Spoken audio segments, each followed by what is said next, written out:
Welcome. You're listening to the podcast of Willow Creek Church in Winter Springs, Florida. Yeah. Is it going? Is that the red button? Does that mean we're recording now, Ryan? We are recording now, right. Drew. Wow. Look at that. Okay, here we are. There you go. Let's totally sound natural and not weird, and because it's gonna be hard for me to do. No, we don't do this. We don't do this. Is new. This is new. There's something. Normally we have the microphones like around the side of our face. Right. Now we have a microphone directly. I cannot actually see you because this microphone is in front of my eyes. Yeah. And you're which you're on the shorter side as is. So. Oh wow, we're gonna start there, huh? I see how it is. Just right off the bat. Ryan, can you just edit that out? Can we start over and just edit it out? Hi. Hello, Willow Creek Church. You are hearing a couple of familiar voices, aren't you? This is Pastor Drew and Pastor Greg. It's Pastor Greg on the other side of the room. That's right. We are up here in the flight deck and just felt it appropriate in light of Vision 2050 officially being launched that, hey, maybe we ought to spend some time kind of decompressing, reacting to, responding to, just sort of some how to go. And we got Ryan Carter here making us sound hopefully better than we actually are. Ryan, can you give me like a Steve Brown, just real full bass voice, the voice of God? Greg, have I ever told you that story? About this is true. So no. Well, you might have. Well, I might have. But yeah. So I was in the restroom. Every great story starts with this is great. Wow, we have started off so well. So I'm in the restroom. I'm getting ready for. I think at that point I had set up the areas of the classroom for children's ministry. I was the children's director here, and I'm in the bathroom, and all of a sudden, kind of, as I'm doing my thing, I hear this voice, and it's the voice of God, and it's talking. I don't know if it's literally the voice of God. Well, it's not literally. Okay. But needless to say, it sounded amazing. It was quite jarring, and it took me about 30 seconds to realize, wait a second, that's an actual voice. It's Steve Brown doing his warm up before he was set to preach. And yeah, to this day, cool. That's as close to on this earth as the voice of God. There we go. Yeah, that I ever had. So there's some potty humor. Look behind the curtain, as it were, Willow Creek. So I'm never listening to another one of their podcasts ever. This may be a one and done. It could be. So, Greg, how are you feeling? We're recording Tuesday, September 17th, 2024.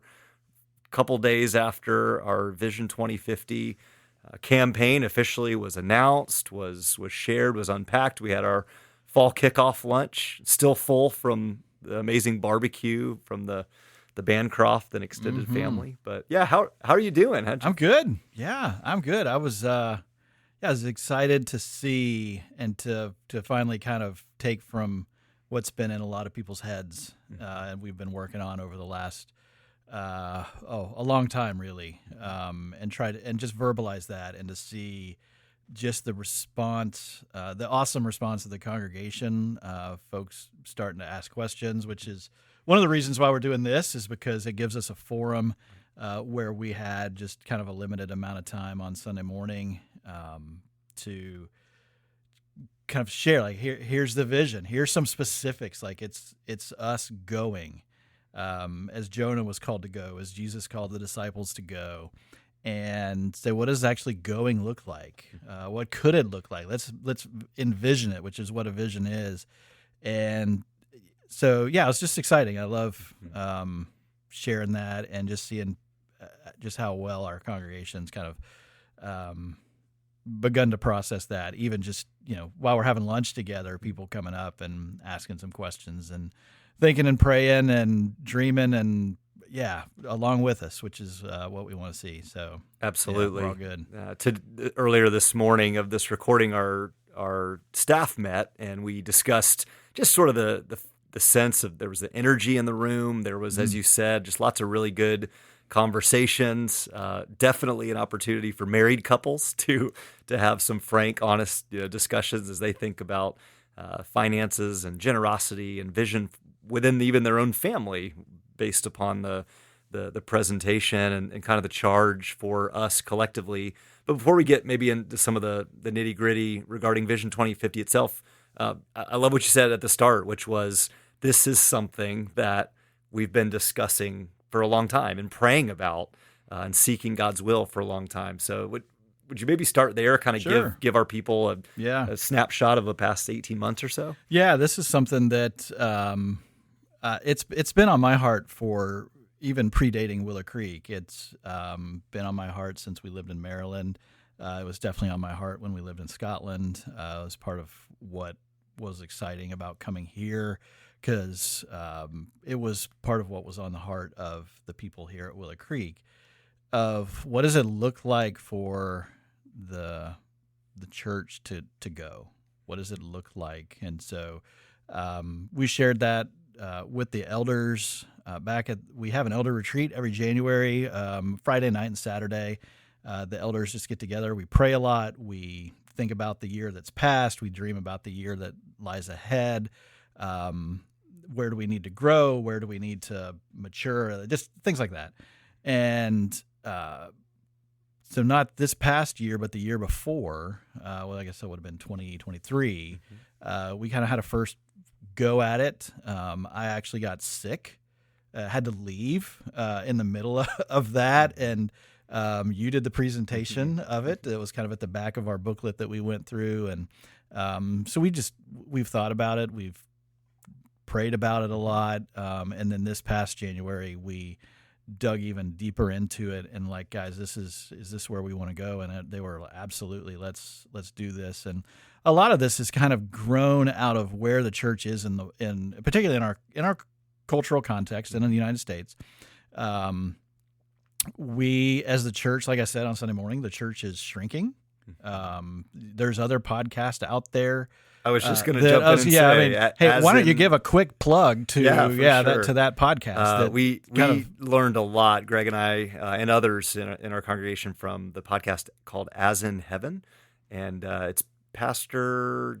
I don't remember his name off the top of my head. Oh man, we should have been Michael prepared. Aitchison is the co-host because he's in the PCA, but it's another gentleman who I'll think of later. But anyway. Jim something, right? Yes, Jim Davis. Yes. Pastor Jim Davis. Thank you. Both here in Orlando. Here in Orlando. And they did a huge research project undertaking. It's now a book called The Great De-Churched. And we identified that, there are literally a couple million people in the greater Central Florida area who, whether or not they call themselves Christians or truly are Christians, were active in a church at some point in time over the past 10 years and have since walked away and are not active in a church. So there's those folks, and then there's the folks that in our communities that have never been to a church. Correct. Or are in they don't attend a church, but they're religious because they have a different religious affiliation, background, what have you. And so for about, 1900 years, maybe, the church was able to function in a model of, here we are, we have a building, we have a cathedral, we have this centerpiece in a town. You go to Europe, they're the center of almost every place in every town. America, there's a church on every corner. Sometimes there's, a church on, 3 on every corner. And we could get by with saying, here we are, you guys come to us. You, those that don't go to church, here we are. And we would put out a sign that says, free pancake breakfast on Saturday. Come hear about Jesus. And that worked. People came to faith because they were like, you know what? Before we go to the soccer game on Saturday morning with our kids, hey, let's pop in here and get some pancakes. And it just kind of happened. That doesn't work anymore. Right. The church is not seen as that place you go to for the answers. We're actually seen by many people that are not in the church as the enemy. And so I think it was you that said, is it believe?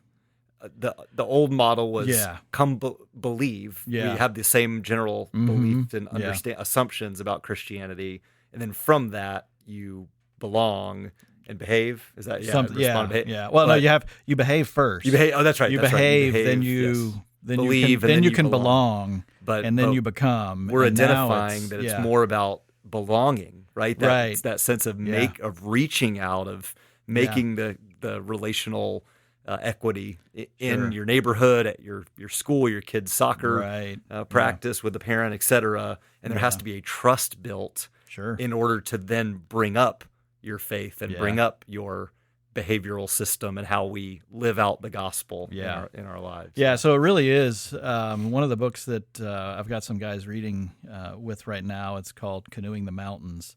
And the pastor who wrote the book talks about how the Lewis and Clark expedition is a metaphor for where we are as a church right now. Because when Lewis and Clark went across the United States to explore the West, they believed with all their heart that the Rocky Mountains would look just like the Appalachians, and that once they reached the top of the first mountain, there would be a river on the other side that would take them to the Pacific Ocean. And one of the things that they said was when they got to the first peak of the mountain, their journal simply said something to the effect of, "And all we saw was mountains as far as the eye could see." Wow. And so we pressed on. And so what the author's kind of thesis is that we've reached the mountains. What's behind us, what happened in how the church functioned in the 50s, 60s, 70s, 80s, even into the 90s, it's not like what we face now. And so we need to think about, like, what does it look like to go?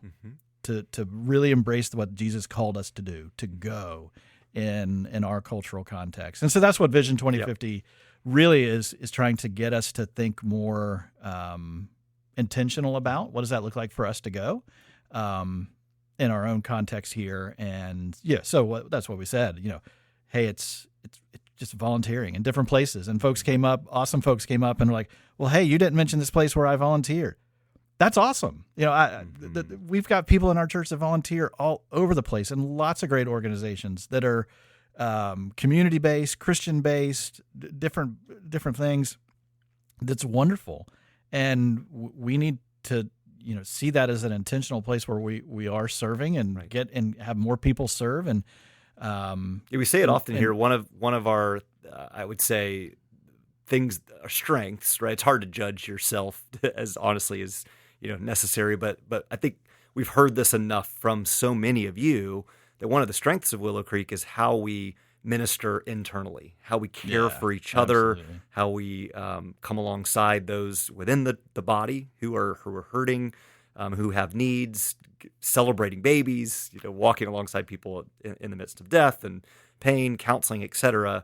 And so Vision 2050 is really taking that inward love and care and how we demonstrate our love for others as Christ has loved us, and turn it outward and seek to and do both. Yeah, both at the same time. Exactly. Absolutely. Yeah. And seek to so you'd mentioned I know highlighting the fact that what if we could really proactively on a regular rhythmic basis offer opportunities for our members to serve at our mercy partners like Choices Women's Clinic and the Sharing Center and Christian Help, and identify new spaces like Rescue Outreach Mission potentially in Sanford and others. And just dream. Like the vision is just a dream. Like, what if we looked around our community and there's awesome organizations doing lots of great stuff, but what if as we did that, we identified an area where, here's where people are falling through the cracks. Okay, how do we fill that? What would that look like for us? Maybe so. Yeah, it's just kind of thinking and being intentional and looking and going and having conversations with people about Jesus and being bold enough to just share what it is that we believe. That's what I love about Jonah. Jonah did not have like this pre-scripted, "Sailors, if you were to die tonight on this boat, what would happen?" He's just like, to quote, "I didn't do this on Sunday because nobody bet me that I would do it." I didn't quote Taylor Swift. I remember. Yeah. But what did Jonah say? "I'm the problem. It's me." And so that's what do we lead with? Like, that's so counterintuitive. What do we lead with? What's the problem in the world? My sin, our sin. Like that's the problem. Right. I mean, that's not that's a horrible way to start. But that's where Jonah. That's where he ends up. And so, No, if the church was known as we're a hospital, caring for those in need that are hurting and vulnerable. Yeah. So that's it in terms of service and dreaming about how can we. Vision 2050 really is equipping our members, financially supporting endeavors to do community outreach, to share the gospel just organically as the Willow Creek members, as the people of God, demonstrating our love for Jesus and how we serve and reach out. But there's a major heart behind Vision 2050 is also seeing the need for local churches to be planted. Can you speak more to that? Yeah, sure. It's we've said a little bit in the presentation on Sunday about, and these are older statistics that I think it was from 2019, that on the average in the United States every year, 4,500 churches close and 3,000 are started.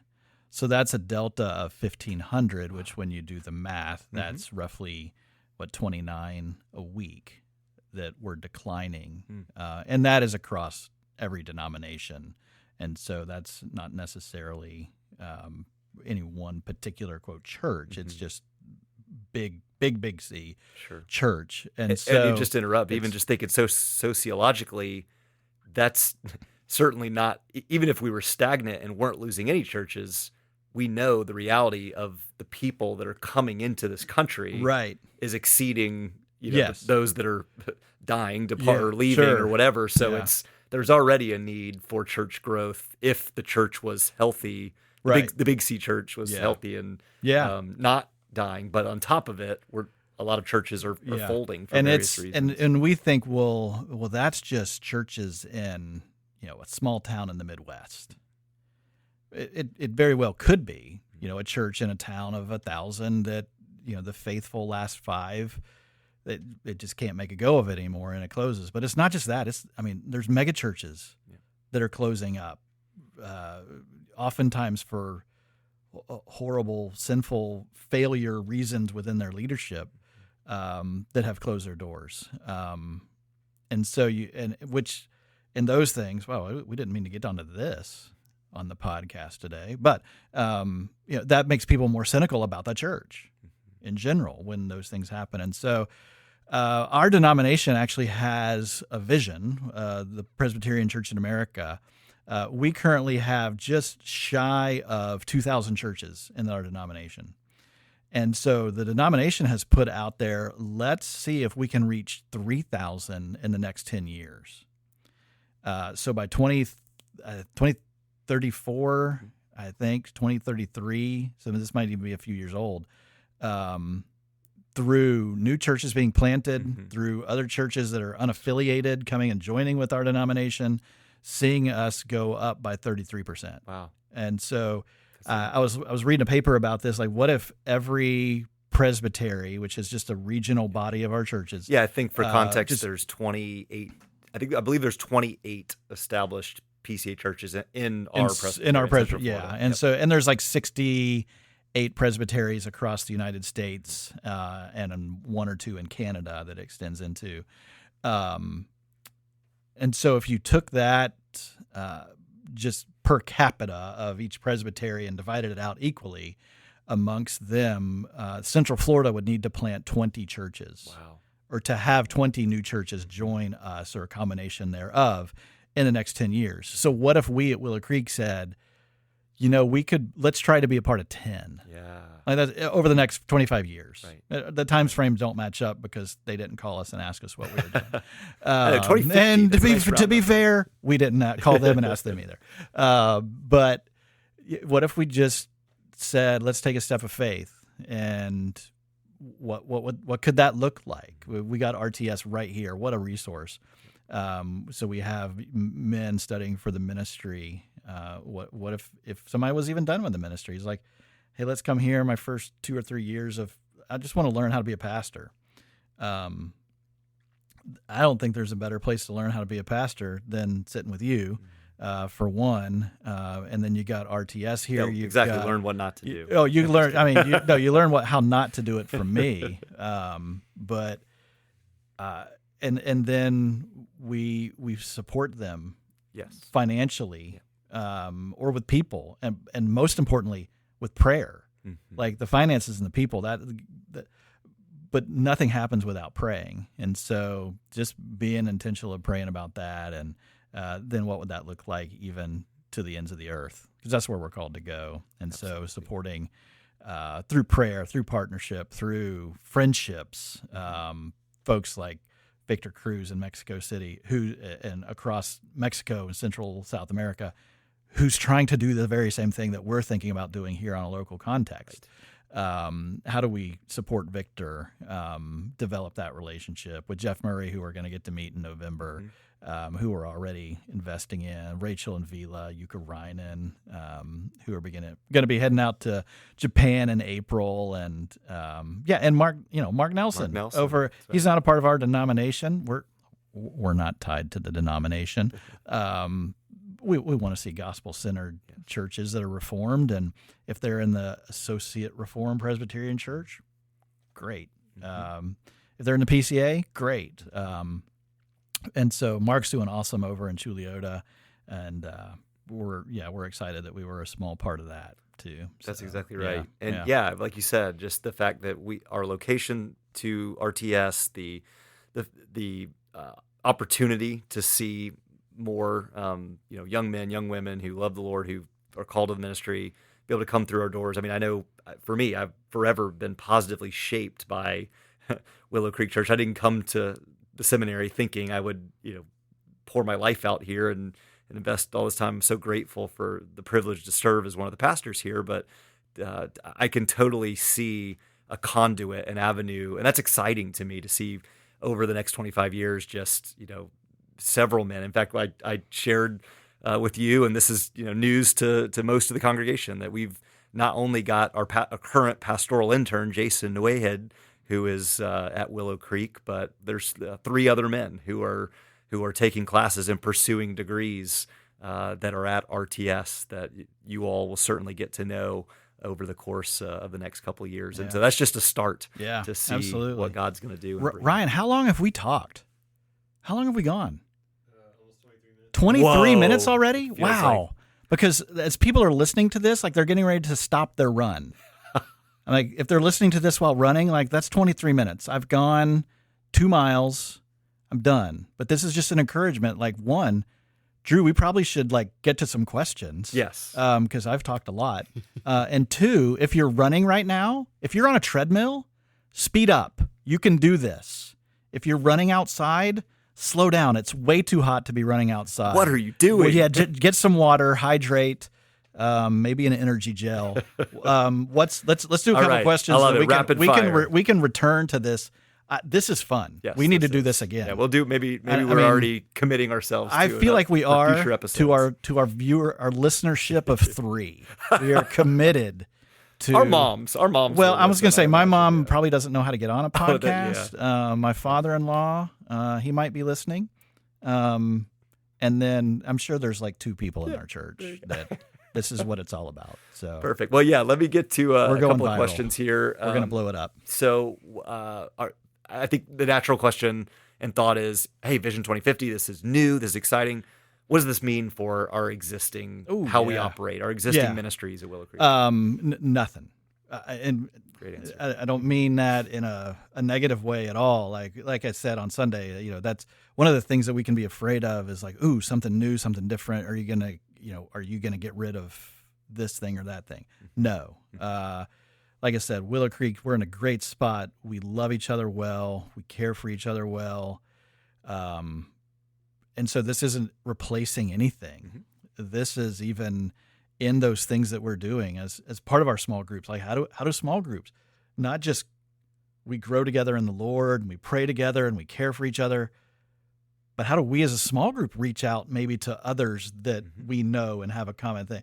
And so it's kind of just taking all of the things that we have and kind of thinking, what does that look like? How does our small group volunteer at a place? And those kinds of things. Yeah, almost in some ways it simplifies our vision. Vision 2050 actually gives us clarity instead of just doing a bunch of good things in a bunch of different directions. It actually helps us keep the main thing, which Yeah. is Yeah. our own, right? Our growing deeper, as our Yep. mission statement says, in our love and understanding of who Jesus is. And then it drives us out to want to share what we're learning, how we're growing Right. Yeah. with others. Yeah. And that's hopefully we'll see that in Jonah in the belly of the fish this week. Beautiful. So yeah, that's Well, that's a teaser. oh, spoiler alert. There you Teaser.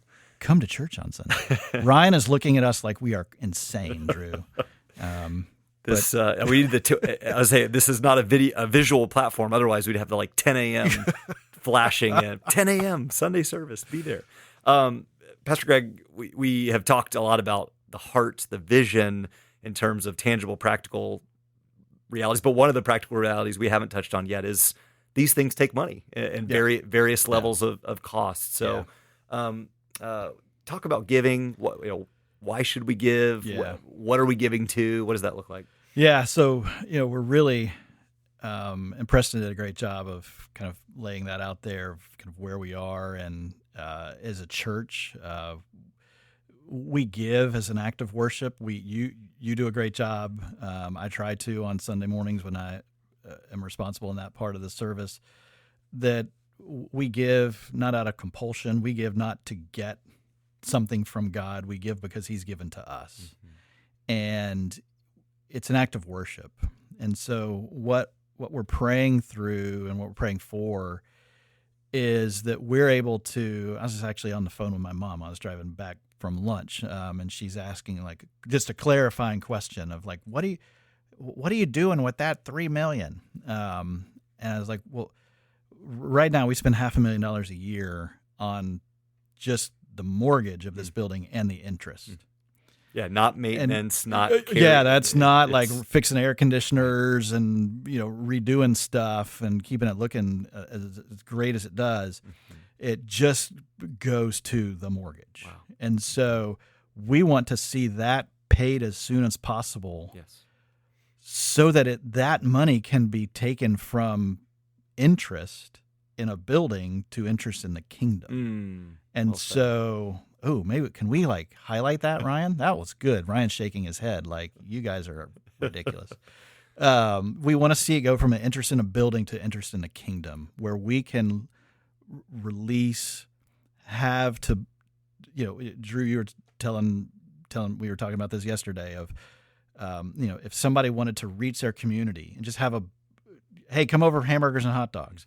Well, if we're going to have 50 people over, that might be a bit much. I mean, Bubba Burgers are however expensive Bubba Burgers are. But if we had a pool of money that people could apply for and say, hey, could we have $300 because we're going to throw this party in our neighborhood so that we can get to know our neighbors? Done. Here you go. And so it's just releasing it, not just, throw a party, but there's a purpose behind it. Right. It's to know our neighbors, to bless them, and to share Jesus with them, so that one of those 10,000 conversations happens over a Bubba Burger. Yes. And so we can invest in church planting. We can invest more heavily in the folks that are doing great mercy things in our community, and we're sharing the gospel through that and church plants around the world. So that's what we really want it to do. And the quicker that happens, the more we actually save. And Preston Bolt, maybe we'll bring Preston in here. He's got a face for a podcast, just like me. That he'll tell you for every $100,000 we pay off now, it saves us $7,000 over in interest. So if we were able to pay this off, the sooner we pay it off, the less we actually pay. Yeah, the nuts and bolts. And it frees us up to move it, to get this thing going. So. And this is money that we have faithfully. We're going through our Discover new members class right now, and I share this. I mean, we have not missed a mortgage payment. This is not a matter of we're trying to do this big ask because we're way behind financially. Yeah. And what this actually is saying we have a debt that is hindering us from what we feel like is being able to more fully accomplish the mission that the Lord has set us up for and to do. Yeah. And so simply to have that remaining mortgage, which is just under $3 million, have that paid off that literally frees up hundreds of thousands of dollars. Yeah. And it's overwhelming. It's so the dreaming, Pastor Greg, what you shared on Sunday during the sermon of just kind of the what if big questions. These are questions that don't just have to be sort of ethereal, like out there. That actually can be accomplished by the very people that we're speaking to right now. Yeah. We obviously know the Lord has to be in it, that it's going to be His direction and will be accomplished. But the giving is not the issue. We have generous. You are so generous, Amen. Willow Creek friends and members. It's just the debt that is hindering us and holding us back, and that's what we're desiring to get rid of. Yeah, and so this is. I'll just say this, and then we'll wrap it up here for today. But really want to stress this is over and above. Yes. We have just I don't know. I don't see who tithes. I never see how much anybody tithes. I don't have a list in my office. I don't know. I don't ever want to know. That's between you and the Lord, and there's only one person or two people here in the church that know who tithes. But it's something we want to encourage folks not to just kind of, one, we want to encourage you to tithe if you don't already, because we feel like that's part of worship. It's part of us giving thanks to God for what He's done for us. And so if you don't regularly tithe, we still have our needs of our regular budget. We're still less than 80% of what we need year to date on our budget. So it hasn't. It's actually gotten a little bit worse in the last month, and not a little bit better. And so we still need for the daily operation of the church. And so we invite you, encourage you to tithe. And if you have margin for over and above, and Preston has said, well, what does that mean? Like, well, over and above can mean it ought to hurt just a little bit. It might be something that you give up. We were talking in our staff meeting a little while ago. I could give up Chick-fil-A one day a week and give $50 a month to the church. Mm-hmm. One, that would be healthier. It might be better in the long, for my heart. But also it's kind of me saying, this is what I love, but I'll for a year, that's $600 for the year. Mm-hmm. And I could give over and above where I'm actually not even spending more. I'm just not spending it on myself. Yeah, Mm-hmm. and antibiotic-free fried chicken in peanut oil. That's really good. But it's so that's a great tangible. It's things like that. Mm-hmm. A Starbucks, a meal out, right? Even a meal out for your family is easily $100 nowadays, and so it's just thinking through like what could that look like, or some people have even already said like, well, we were planning that cruise. We were going to go 2-week cruise.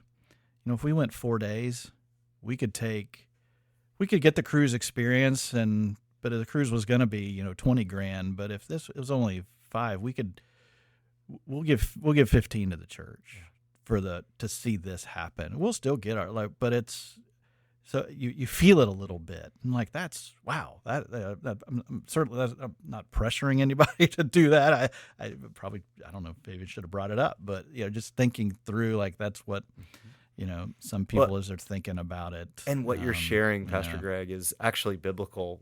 Several of our small groups here are doing a study from Right Now Media that we subscribe to. You can find the details on our website, but the video series is called The Treasure Principle by Randy Alcorn. And one of the principal points from the Treasure Principle is Jesus' words in Matthew 6, the Sermon on the Mount, when he says, don't store up for yourself treasure on earth where moth and rust destroy, but instead store up treasures in heaven. And this is true.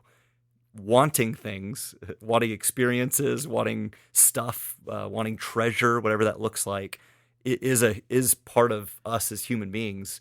And Jesus wasn't discrediting that and say you shouldn't want those things.